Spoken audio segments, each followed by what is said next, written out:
قیامت تک کے لیے زندہ فرما دیا۔ سارے طریقے نبی پاک صلی اللہ علیہ وسلم کے ہیں۔ ہم حنفی ہیں، ہم امام اعظم ابو حنیفہ کی تقلید کرتے ہیں۔ امام اعظم ابو حنیفہ وہ ہیں کہ جنہوں نے مسائل نکالتے ہوئے یہ دیکھا ہے کہ سرکار دو عالم صلی اللہ علیہ وسلم نے اپنی زندگی کے آخری ایام میں ہاتھ کہاں باندھے ہیں، آخری ایام میں سرکار نے کہاں تک ہاتھوں کو اٹھایا ہے، آخری ایام میں نبی پاک صلی اللہ علیہ وسلم نے کام کس طرح کیا ہے، تو آپ نے اسی طریقے کو لیا۔ کیونکہ ایک ہوتا ہے نا، ڈاکٹر دوائی دیتا ہے شفا نہیں ہوتی، پھر دوا بدل دیتا ہے، پھر شفا نہیں ہوتی، پھر بدل دیتا ہے، تو جس دوا سے شفا ہو جائے آخر میں پھر وہی دوا برقرار رکھتا ہے کہ اس سے شفا ہو گئی ہے، وہی دوا برقرار رکھی جاتی ہے بلا تشبیہ۔ اسی طرح نبی پاک نے کبھی یہاں ہاتھ باندھے، کبھی یہاں باندھے، کبھی ناف کے نیچے باندھے، لیکن آخر میں کہاں باندھے ہیں امام اعظم ابو حنیفہ نے وہ دیکھا ہے کہ آخر میں سرکار دو عالم صلی اللہ علیہ وسلم نے اپنی زندگی کے آخری ایام میں جو عمل کیا ہے، آپ نے اس عمل کو اپناتے ہوئے فقہ حنفی متعارف کروائی اور ہمیں حنفی ہونے کا شرف حاصل ہوا۔ امام اعظم ابو حنیفہ وہ ہیں، نبی پاک نے فرمایا تھا کہ علم اگر سریا کی بلندیوں پر بھی ہوگا، فارس کا رہنے والا ایک شخص وہاں سے بھی علم کو کھینچ کے نہیں چلے آئے گا۔ فارس کا رہنے والا ایک شخص سریا کی چوٹیوں سے بھی علم کو کھینچ کے نیچے لے آئے گا۔ تو علماء کرام مفسرین محدثین فرماتے ہیں وہ فارس کا رہنے والا شخص کوئی اور نہیں، امام اعظم ابو حنیفہ ہیں جن کی طرف نبی پاک نے اشارہ کیا تھا۔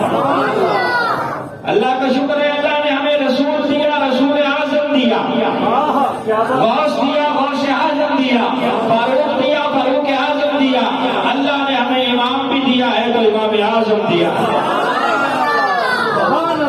امام اعظم جب بھی بولا جائے تو سب کے ذہن حضرت امام اعظم ابو حنیفہ کی طرف جاتے ہیں۔ نام آپ کا ہے نعمان بن ثابت، آپ کی کنیت ہے ابو حنیفہ اور لقب ہے امام اعظم۔ کنیت ابو حنیفہ ہے، نام نعمان ہے۔ ابو حنیفہ بعض سمجھتے ہیں کہ شاید آپ کی اولاد کی وجہ سے آپ کی کنیت ہے، یہ آپ کی اولاد کی وجہ سے ابو حنیفہ آپ کو نہیں کہا جاتا، بلکہ یہ وصفی کنیت ہے۔ حنیف کا معنی ہوتا ہے باطل سے جدا رہنے والا، جس طرح اللہ قرآن مجید میں ارشاد فرماتا ہے وَاتَّبَعَ مِلَّةَ إِبْرَاهِيمَ حَنِيفًا، ابراہیم علیہ السلام کی ملت پہ چلو جو باطل سے جدا رہنے والے تھے، باطل سے دور رہتے تھے، تو باطل سے دور رہنے والے کو حنیف کہا جاتا ہے۔ امام اعظم ابو حنیفہ چونکہ ہمیشہ باطل سے دور رہے ہیں، سچ کے ساتھ کھڑے ہوئے نظر آئے ہیں، اس لیے آپ کو امام ابو حنیفہ کہا جاتا ہے۔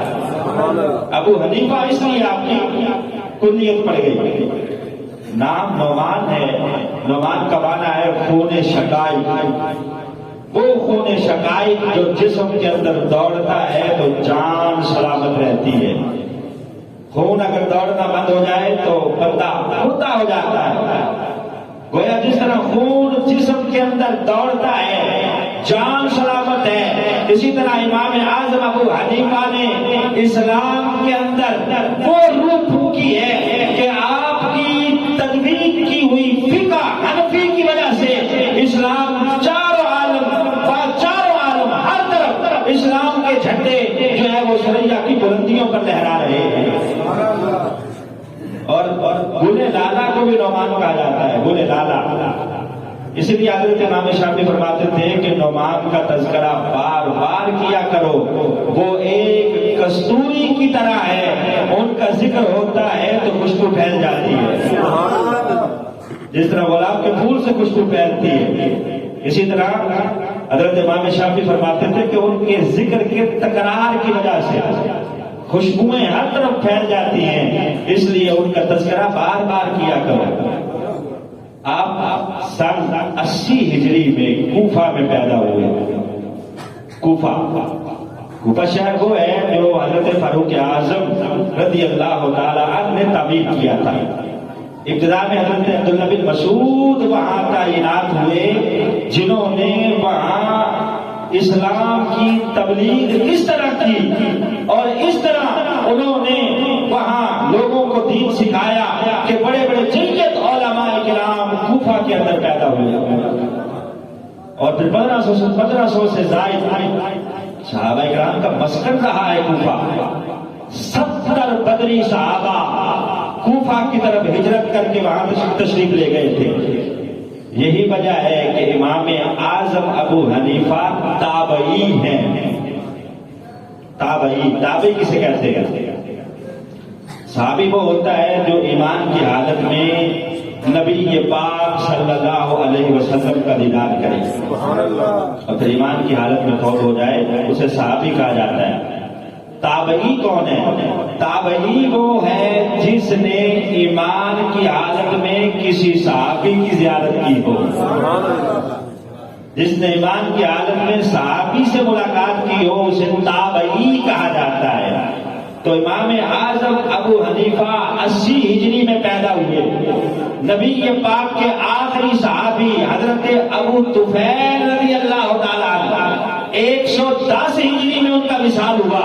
گویا یہ جو اتنا دورانیہ ہے یہ صحابہ کرام رضوان اللہ علیہم اجمعین کوفہ کے اندر موجود رہے ہیں اور کثرت کے ساتھ حضرت امام اعظم ابو حنیفہ صحابہ کی زیارت کرتے رہے ہیں. کثرت کے ساتھ آپ نے صحابہ کی زیارت کی ہے اس لیے آپ کو تابعی کہا جاتا ہے. اور آپ کی پیدائش اور پھر پیدائش کے بعد آپ کا علم پھیلانا یہ کوئی حادثاتی طور پہ نہیں ہوا. یہ حضرت مولا علی مشکل کشا رضی اللہ تعالیٰ عنہ کی دعاؤں کا صلہ ہے. یہ ان کا فیض ہے. حضرت علی ہے نا باب مدینہ تو علم نبی پاک علم کا شہر ہے. حضرت علی اس کا دروازہ ہے. پھر آپ نے دعائیں دی ہیں تو حضرت امام اعظم ابو حنیفہ کا دل علم کے لیے کشادہ ہو گیا. حضرت امام اعظم ابو حنیفہ کے والد گرامی کو ان کے والد یعنی امام صاحب کے دادا اپنے بیٹے حضرت ثابت کو اکثر حضرت علی المرتضیٰ رضی اللہ تعالیٰ کی خدمت میں لے جاتے ہیں. وہاں لے جا کر حضرت علی المرتضیٰ رضی اللہ تعالیٰ عنہ سے فرماتے کہ آپ اس میرے بیٹے کے لیے دعا فرمائیں. تو حضرت علی یوں کندھے پہ تھپکی دے کے دعا فرماتے یا اللہ ثابت کی اولاد میں برکتیں پیدا فرما دے. یا اللہ اس کی اولاد میں برکتیں پیدا فرما دینا. تو ثابت کے بیٹے ہیں حضرت نعمان. حضرت علی کی دعا جو لگی ہے وہ انہیں لگی ہے کہ اللہ نے ایسی برکتیں پیدا فرمائی ہے کہ ہر طرف آپ دیکھیں گے فقہ حنفی کی گونج ہے اور سواد اعظم فقہ حنفی کو ماننے والے ہیں. حضرت امام اعظم ابو حنیفہ وہ ہیں جو فقہ کے سب سے بڑے امام ٹھہرے ہیں. گویا یہ باب مدینہ علم کی دعاؤں کا صلہ ہے کہ اللہ نے حضرت نعمان بن ثابت کو امام اعظم بنا دیا ہے. انہیں امام اعظم بنا دیا ہے. بڑا امام بنا دیا. حضرت امام اعظم ابو حنیفہ وہ ہیں کہ حضرت علی المرتضیٰ رضی اللہ تعالیٰ عنہ حضرت داتا علی حجویری رحمۃ اللہ علیہ کشف المحجوب کے اندر لکھتے ہیں. حضرت داتا علی حجویری رحمۃ اللہ علیہ آپ نے کشف المحجوب کے اندر لکھا ہے کہ میں شام میں حضرت بلال حبشی کے مزار پہ حاضر ہوا. گویا آپ یہ دیکھیں کہ 1000 سال پہلے کے حضرت داتا علی حجویری رحمۃ اللہ علیہ ہیں. اس وقت بھی مزاروں پہ حاضریاں دی جاتی تھی. حضرت داتا علی حجویری فرماتے ہیں کہ میں شام میں حضرت بلال حبشی کی قبر پر حاضر تھا. وہاں حاضری دے کر ٹیک لگا کے دیوار کے ساتھ سو گیا. حضرت داتا علی حجویری فرماتے ہیں کہ